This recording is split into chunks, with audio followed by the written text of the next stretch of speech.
I'll read. Is there any sound experts out there, can I ask? I've messed around with this new microphone for about an hour now, and I'm still getting buzzing on test recordings. It's absolutely doing my nut in. So leave us a comment if you can sort it out. Admittedly, it was only about 17 quid, but it is better than the 8 quid one I last had. But the buzzing is getting on my nerves. This is a USB one. The last one was just a phono socket one, like the headphone socket one. But anyway, I'm just giving you a short update this morning on how the dog strategy went. It went fine last night. We didn't have any disasters or anything. You can see here we're already underway as well at Henlow. There's been a few races already. What I want to show you is my daily routine for how I pick and choose which ones to move into the big time green list. You can see on here I've already added Sunderland and Harlow to today's, because there's a Sunderland meet and there's a Harlow meet. And if you look up at the results, Sunderland has 90%, 9 out of 10. If I move up a little bit further, you can see that Harlow has historically done 15 out of 17, which is 88%. Now 88% is kind of on the cusp. I like to see at least this number here, which is 88%. So I probably wouldn't go anything lower than that at the moment. So I think there's some Oxford racing today, but I haven't moved Oxford. It didn't go into the green big time list because we've only got 9 out of 12 results. It's only 75%. There's Swindon racing today. That's right down to the lowly 64% because it's only won 7 out of 11. It's lost 4 of the 11. So there's no way that's going in the green at the minute until it books its ideas up. That might be today because obviously there's a race meet today. Now the way I find the race meets, if anybody wants to follow this and do it themselves, is I just go into a website. That's my exchange. I go into a website and I'm just using Sport and Life. If you go to the Greyhound section in Sport and Life and then go to race cards, you'll see all the race meets for the day. An easy to see list. So you can see we've got Oxford, Central Park, Nottingham, Harlow, Henlow, Romford. Henlow, you can see there's already underway. It started at 8:10 this morning. So this thing really does run from like 8 till about like 9:30 at night. Yeah, in the morning, 9:30 at night. You can constantly make money as long as we don't bust our banks and the big time list doesn't start suffering. You can see the ones in red there are the races that have already taken place. It's 10:01 now, so that one will actually be finished as well unless it's running late. We've got Romford, Hove, Crayford, Newcastle. You can see all the starting times of the first race. You can see how many races there are. So I think I've counted about 14 meets today. You can see Sheffield's on there. I'll come on to Sheffield in a second. But there's 12 races across the top line there. So there's 14 at Monmouth today. There's 12 at Sunderland. So you can see there's anywhere between, I think the shortest is about 10 races. Sheffield's 11. There you go. Henlow's only 10 races, which is the smallest. So you've got 14 tracks with about 12 on average races per track. So you're talking a lot of races there per day. So a lot of opportunity basically. So I go through each of those, make sure they're in the red. If they're not in the red, I add them to the red list to start collecting data, basically at 2p a bet. Watch my last video if you want to see more in detail. And then if they're already on the red list, I check to see if they're minimum 88%, and then I select the 2 best ones of the day to go into the green list. So eventually they'll all be in the green list, or they'll not make them in the green list because they've stopped. You see these 4, so only got 4 that have stopped in the red list. And then the green big time list went out to 10 should be, because I've added another 2 today. 1, 2, 3, 4, 5, 6, 7, 8, 9, 10.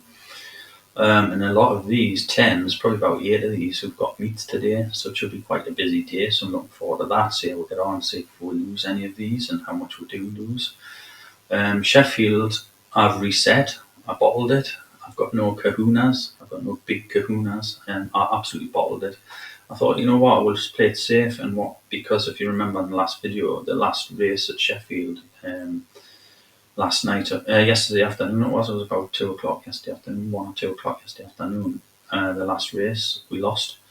So rather than lose the first race today and Sheffield turn off, I thought it's going to be more likely that we're not going to lose the first 2 races today, so Sheffield will stay on. And I'm going to take a decision, I'll show you how I do, but you just basically, you click that refresh button there and it just resets it. You can see it's been reset once.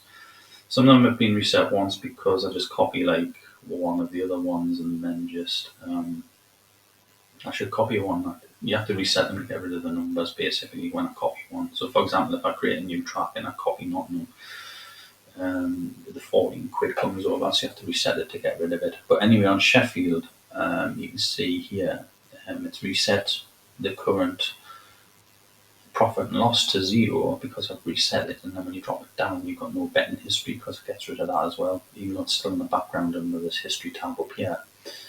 And it gets rid of it out of the current strategies view. But if you move along here, the all-time profit, you can see that the £10.05 that we've already made gets banked in there. So this just tots up down here as you reset these. So just you can see all these numbers where haven't been reset, they equal each other. That one's obviously been reset there at some point because Central Park has got 12, even though it doesn't say reset there. That's probably because when I've been messing around creating them.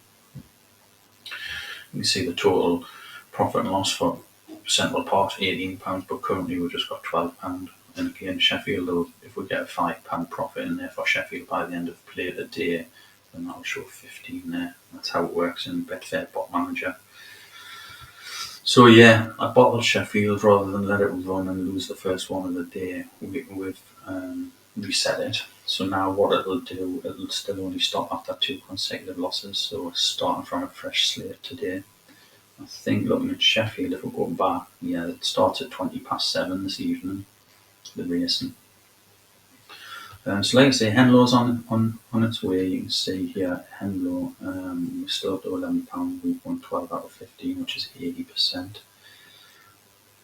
I've had a couple of losses today. So you can see there's a 16th, that was yesterday's meet. And today's meet started at 8:12 this morning. We lost the first one, we won the second, we lost the third, which is well dodgy, but we've won the last 2. I have got an issue with this here because when we lost, it's just matched another one there, you can see, for the 10:07. So when we lost this £7.40 here, this bet here should have been £8.40, and I'm not sure why it's split it across 2. It split the £8.40 bet across the next 2 races, which is a big no-no. We want to recover this in one race.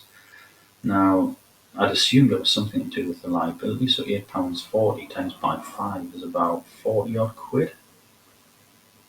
I've got more than that in the bank to honour that bet, but for some reason I put £5.69 on. So in the staking, you can see I've got the recovery rate. It's not high enough because I think I've miscalculated this, because I thought the highest I would need was 77.44 the way I worked it out, but I think instead of, so if the first bet loses at 9.8 odds on a pound, that's going to be £8.80 loss. And I was using that £8.80 on the second race, but what I actually need to use is £9.80 because it could be £8.80 plus this £1 stake for the next race. So that should be £9.80 times by another 9.8 on worst case scenario minus the £9.80 stake. Hope you followed that. And that works out at 80 something pounds, and I've only got 77.44, but that's 77.44 there should have still been more than enough to cover that bet at £8.40. So I do need to look into why that's split into 2, which I'm not happy about, because what it basically means is either one of those have lost, we would have been out of the game with Henlow. Look, fortunately they both won. But I'm not happy at all about that, so I do need to look into that, and I'll report back if I get to the bottom of it and find out why I've done that. But it's something I do need to keep my eye on, because that should be recovering the whole lot in one go. Because obviously if it hadn't done it there and recovered it there in one go, the next one lost, so it would have been out of Henlow with a loss coming off our bank. Anyhow, you can see the liability there, £20.45, and that'll be because I've got a few bets on Cheltenham today because I follow some tipsters that put their bets automatically into Betfair as well, so it's always awkward for me to work out exact profits for everything. But you can see the bets here. We will just need to wait for that one to finish. It started at 10:07, it's now 10:08, so that'll be more or less finished.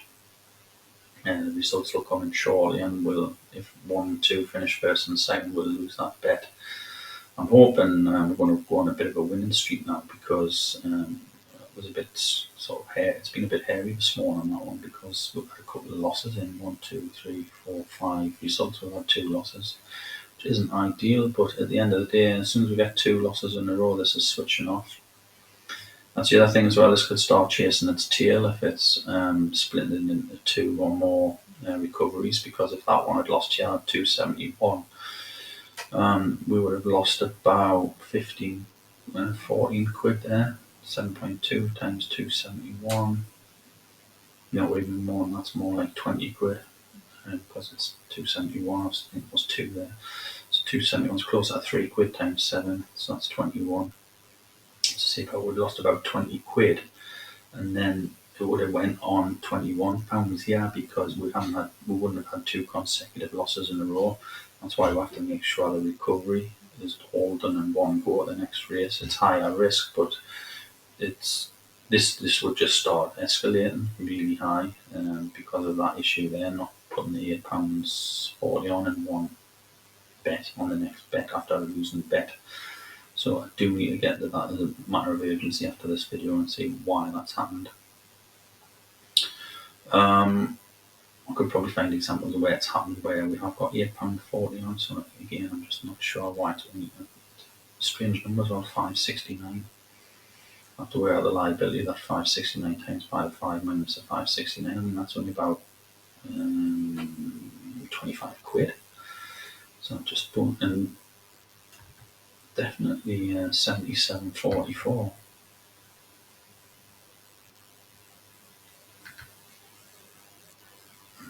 Maximum liability of loss recovery part of stake 77.44. Need to look up on that and make sure I've got the right numbers in there. But yeah, it's threw me a little bit small on that one. But anyhow, we're still all good in the hood. You can see the bets here. We've now got 10 greens ready for the day, for a big day. So I'll give you another update in the next day or two and see how we're getting on. I'll try and do these regularly so we'll get an idea of how it's going, and when we do hit an obstacle, which we will do at some point. Liability's down to £6 now, so I think that Henlow one's just one. I'll just have a little look at that. Yeah, so that's just one there, the forecast 1, 2. So you can see we're £1 on, we're back to normal stakes, which is good after this little scare. And we won our pound stake. So all ready for the next one. So back on track there, £12 profit for the track. That'll be over 2 weeks, I think, 16th and 17th. So that's it for this one. Keep an eye out for the football one that's coming up. And I'll see you all soon. Thanks very much for watching. Cheers now. Bye.